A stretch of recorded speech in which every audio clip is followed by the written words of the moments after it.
The next trick, actually there'll be two tricks. The first trick will be finding one of these Hoover Jr. belts. The Hoover Jr. hasn't been made for some time and these belts are getting more difficult to locate.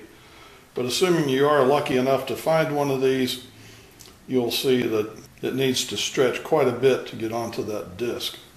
Just work at it. After a few pinched fingers and what have you, you will get that drive belt onto that disc. But you'll probably find that you have twisted that belt. If you look at that belt, there's a seam on both sides, which is a seam from the mold. Let's take that belt, pull up on it, and twist it until you get that seam even on both sides of the disc. And you want to do that so that your drive disc has a relatively smooth surface to run on. This belt will say Hoover on one side, and it'll probably have a couple of numbers over here which are just mold marks.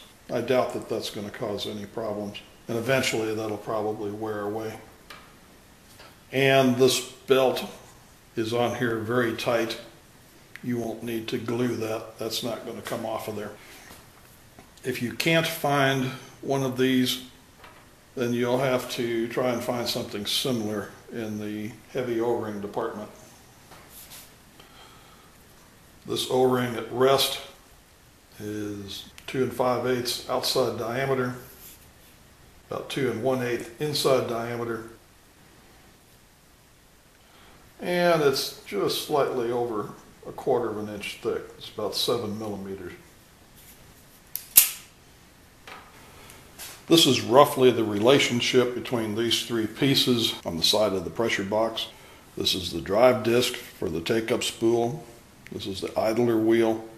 And this is what's called a friction wheel in the plans. It's a drive wheel.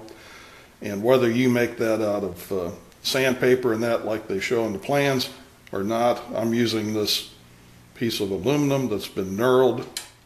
These two items are in a fixed position, and the idler wheel is spring-loaded. When you disengage the clutch, there's a little lever that holds that away from these two items, and when you release the lever, a spring pushes this against the drive wheel or the friction wheel and the drive disc for the take-up spool. This turns the idler turns this. In effect, this is turning this.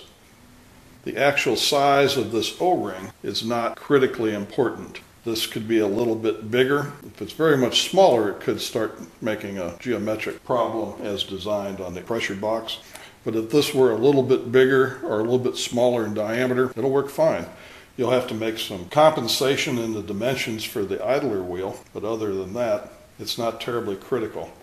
So if these are difficult or impossible to find something that's pretty darn close and carry on.